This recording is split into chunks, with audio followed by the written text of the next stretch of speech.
Assalamualaikum warahmatullahi wabarakatuh. Perkenalkan, nama saya Radin Muhammad Rezeki Al-Hazar dari kelas 10 1. Pada kesempatan kali ini saya akan mempresentasikan tentang perkembangan teknologi dan komunikasi.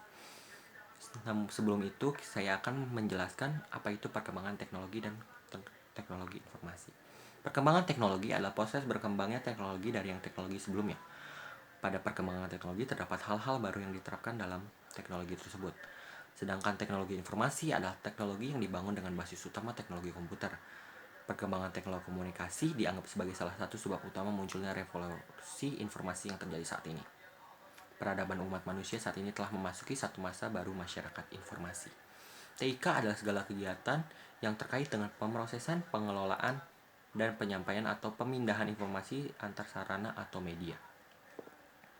TIK mencakup dua aspek, yaitu teknologi informasi dan teknologi komunikasi.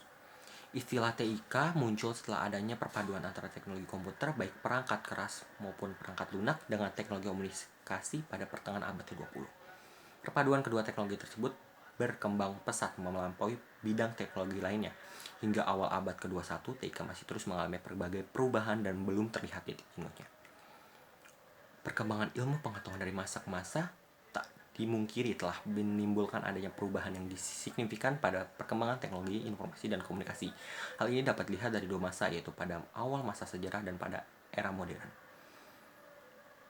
Sejarah perkembangan TIK. Ada beberapa tonggak perkembangan teknologi yang secara nyata memberi sumbangan terhadap perkembangan TIK hingga saat ini. Pertama adalah temuan telepon oleh Alexander Graham Bell pada tahun 1875. Temuan ini kemudian berkembang menjadi pengadaan jaringan komunikasi dengan kabel yang meliputi seluruh daratan Amerika. Bahkan kemudian diikuti pemasangan kabel komunikasi transatlantik. Jaringan telepon ini merupakan infrastruktur masif pertama yang dibangun manusia untuk komunikasi global. Memasuki abad ke-20, tepatnya antara tahun 1910 sampai 1920, perkembangan TIK ditandai dengan sebuah transmisi suara tanpa kabel melalui siaran radio AM yang pertama. Komunikasi suara tanpa kabel ini pun segera berkembang pesat. Kemudian diikuti pula oleh transmisi audiovisual tanpa kabel yang berwujud siaran televisi pada tahun 1940-an. Perkembangan teknologi elektronika yang merupakan cikal bakal TIK saat ini mendapatkan momen emasnya pada era Perang Dingin. Persaingan iptek antara blok barat Amerika Serikat dan blok timur, dulu Uni Soviet, ilustrasi memacu perkembangan teknologi elektronika lewat upaya miniaturisasi rangkaian elektronik untuk pengendalian pesawat ruang angkasa maupun mesin-mesin perang. Perangkat telekomunikasi berkembang pesat saat teknologi digital mulai digunakan menggantikan teknologi analog. Teknologi analog mulai terasa menampilkan batas-batas maksimal pengeksplorasiannya. Digitalisasi perangkat telekomunikasi kemudian berkonvergensi dengan perangkat komputer yang sejak awal merupakan perangkat yang mengadopsi teknologi digital. Produk hasil konvergensi inilah yang saat ini muncul dalam bentuk telepon seluler. Di antara infrastruktur teknologi komunikasi dan komputisasi ini, kandungan isi konten berupa multimedia mendapatkan tempat yang tepat untuk berkembang. Konvergensi telekomunikasi, komputasi, multimedia inilah yang menjadi ciri abad ke-21 sebagaimana abad ke-18 dicirikan oleh revolusi industri. Bila revolusi industri menjadikan mesin-mesin sebagai pengganti otot manusia, maka revolusi digital karena konvergensi telekomunikasi sampai komputasi multimedia terjadi melalui implementasi teknologi digital, menciptakan mesin-mesin yang mengganti atau setidaknya meningkatkan kemampuan otak manusia. Dengan perkembangan TIK, di Indonesia maupun global semuanya akan menjadi lebih mudah. Tiap tahun pasti ada saja inovasi-inovasi teknologi yang baru. Contohnya, telepon genggam atau HP. Dulu tidak ada. Berkomunikasi pada zaman dahulu secara langsung atau surat atau bisa menggunakan asap. Tetapi di zaman sekarang ini sudah mudah. Kita hanya rebahan di rumah, kita dapat komunikasi dengan orang lain dan masih banyak perubahan teknologi lainnya.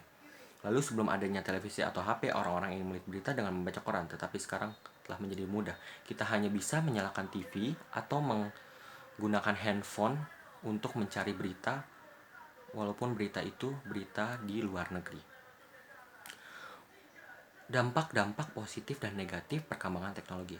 Kita mulai dari dampak positifnya. Yang pertama, memberi kemudahan untuk mendapatkan layanan tertentu lewat jarak jauh, misalnya berbelanja online, pesan tiket kereta online, pesan tiket pesawat online, pesan hotel online, dan lain-lain. Dampak negatifnya munculnya peredaran informasi bohong atau hoax. Hoax di tahun ini sangat-sangat bertebaran. Contohnya di aplikasi Instagram, aplikasi Facebook, aplikasi TikTok, sangat bertebaran hoax-hoax. Jadi kita sebagai generasi harus bisa memilah-milah berita. Yang kedua, dampak positifnya, menghemat waktu bisa dilakukan kapanpun dan dimanapun. Jadi kita bisa melakukan berbelanja online dimanapun kita.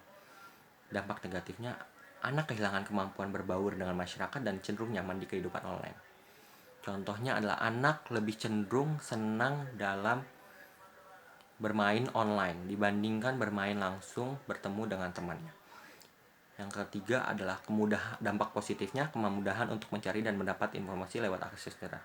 Kita bisa ambil contoh, ada informasi di Amerika, kita bisa dapatkan dengan mudah dengan cara kita mencarinya di Google, apa informasi di Amerika. Tapi dampak negatifnya ada pelanggaran hak cipta. Banyak sekali pelanggaran hak cipta di dunia ini pada sekarang. Dampak positif yang keempat, dapat dijadikan sarana hiburan, misalnya mengakses sosial media ataupun streaming film dan musik. Kita dapat dengan mudah pada tahun ini dan pada era ini menggunakan Instagram, TikTok, YouTube, dan lain-lainnya. Dampak negatif, penyebaran virus komputer. Kesimpulan yang saya dapat simpulkan adalah TIK merupakan pelajaran dalam ilmu teknologi yang berhubungan dengan alat-alat untuk mempermudah manusia dalam hal berkomunikasi maupun mencari informasi. Untuk kelangsungan aktivitas sehari-hari manusia, berkembangnya iptek atau TIK sangat memudahkan manusia dalam segi aspek apapun itu. Tapi masih ada beberapa orang yang menyalahgunakan teknologi tersebut. Jadi, kita harus memanfaatkan TIK dengan baik. Terima kasih. Saya rasa presentasi saya pada kali ini telah selesai. Bila masih ada kesalahan atau kekurangan, saya mohon maaf.